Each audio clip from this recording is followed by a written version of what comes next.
Listen, I won't keep you too long because I know this is an incredibly busy period for you. So I'll simply start by saying thank you so much for taking the time to do this today.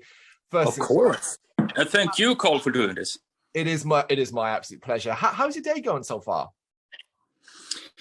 Today has been all about guitars. We're doing Wacken this weekend, and I had to check them out a little bit, see how they were feeling and all, practice and all. Just came out from I did a run after that, and we just came out from the shower, as you can see. How's your day, Carl? All good? All good, all good. Busy. Because while Wacken isn't a festival we cover, Bloodstock is right around the corner. Yeah. That's a major festival for us. We go, we do press, so we're going to be very busy. Oh yeah. That's really cool. Well, overall then, how's everybody doing in the Halo Effect camp, particularly, of course, as we make our way slowly to the release of the debut album? I mean, we've been busy playing festivals this weekend. We were to Slovenia, Metal Days, and then we were off to Rock Off Festival in Istanbul, which was adventurous and really cool. Then we got back, and then it's all about interviews. It's all about that leads up to the album release and all the festivals we're doing back in this weekend, as I said. And then we're flying off to Japan for doing Download Festival, which is just amazing. I love Japan. Have you ever been before? Yeah, I've been there many times, actually. And it's always very, very nice. They love their metal over there. They really do. It's an incredible country, particularly for the music scene. Yeah, it is. Definitely. How have the festival crowds reacted to you guys? Has it been quite intense? I mean, the whole thing is going really fast. I mean, we really it's been a long build up to the album release, and the album release is just 9 days away, something like that, I think. Finally. And I need to get my copy. I have to open up the vinyl. It's gatefolded, and Adrian Baxter did the artwork, along with Michael, who's the artistic magician within the band. And it looks awesome. But I need to hold it. I need to smell it and play it on my fucking vinyl. Stuff importance like that. No, we did Sweden Rock at first. And it was crazy. We just had 4 singles out by that time. The 4th single came out on Friday, and we were playing Sweden Rock on Saturday. And on the very first gig, we had to play the whole album from front to back. Wow. Okay, I've done that before, but it's when you have a back catalog, and then you can, let's do that album. But this, we had to do that from the get-go. And that was, going through the whole album. Yeah, what did I play there? How? Okay, find out. But then, I mean, it's been overwhelming, Carl. It's been very, very funny. You see the people react and how happy they get by the tunes, and just seeing us together playing. Yeah, it's just it's flawless. I really, I'm so happy about this. I'm glad, because alongside that, the incredible response that you've had online from the singles that have been released so far, I imagine that's kind of filled you with even more confidence regarding how the overall album will likely be received when it's released. Yeah, true. I mean, we just feel good about everything. And these shows has been really, really good to us. And this is the cool thing with music overall, because you need a band, you need an audience, and you need both to make it happen, to make it a wonderful evening, And I'm so happy playing. Your enthusiasm really does come through, and I'm glad it's been going so well so far. But I want you to take me back to the original vision behind the upcoming album. At what point did it really sort of start to take shape, what you wanted to do? And was it always quite clear the direction you were going in?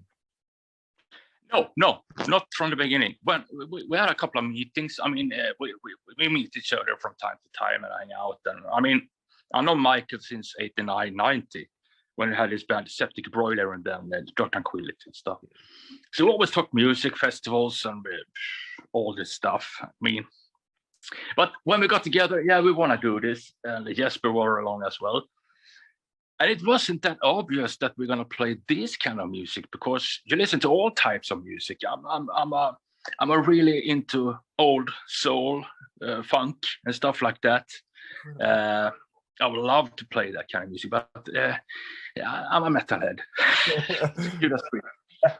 No, so we tried it out over at Peter's place. He had an intro for the song Gateways, which was actually the first song we wrote for the whole album. And that was kind of, after we did the chorus, the bridge, and of course the melodies top of that.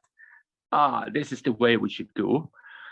And then we just go for it. We wrote, we did 2 demos. And it was Shadow Minds, Gateways, and Feel What I Believe on the first demo. And we didn't overthink stuff. We just did go for it. This feels good, and we're having fun with it. And it sounds good. Yeah, just do it. So that kind of led us into a path where we felt, okay, let's do this. We can be us here, and we can fully stand behind it. You know, it would be, even though we all love a Rush, but it would be, can we play Rush stuff? Let's stick to what we do. I mean, the end product speaks for itself. Of course, it is just 9 days with yourself, and the final product, it's clear that you guys are thoroughly enjoying yourself and have enjoyed what you've built here and how you got to it. But how much, if any, of an effect did the worldwide issues of the past few years, the COVID pandemic, shutdowns, lockdowns, not being able to do anything, have on what would be the end product? I mean, we had our first meetings in late 19, and we did the first demo in December or something like that. And we were really, we're gonna do this and that, and then the whole world shut down. Wow, but that allowed us to write more stuff, rehearse more, and just take it easy and just feel it a bit more, and not be force anything like that. Okay, we take a step back, we record more music, we rehearse more, and we just talk about the music and what we want to do with the music. That allowed us, without any deadlines or anything like that, we could just experiment, if you will. It's incredible, really, because it is very difficult to talk about any positives from the pandemic period. It's almost a guilt complex if you do start to talk about them. But I do think it's important to focus on some that do exist. So I guess for you guys, having that time to perfect what the halo effect was at that stage is probably the biggest positive you'll be able to take out of as a group, right? Yeah, I mean, that allowed us to take the time, and I think that during that time it shaped the band, it shaped the music even more, and what we wanted to do with the music, you know, come up with the right symbol and logotypes, all this stuff. And I think you can't force this kind of stuff; it has to come natural, and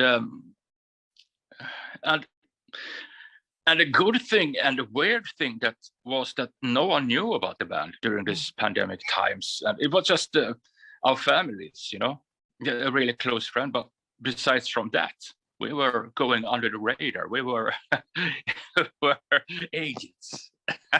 No.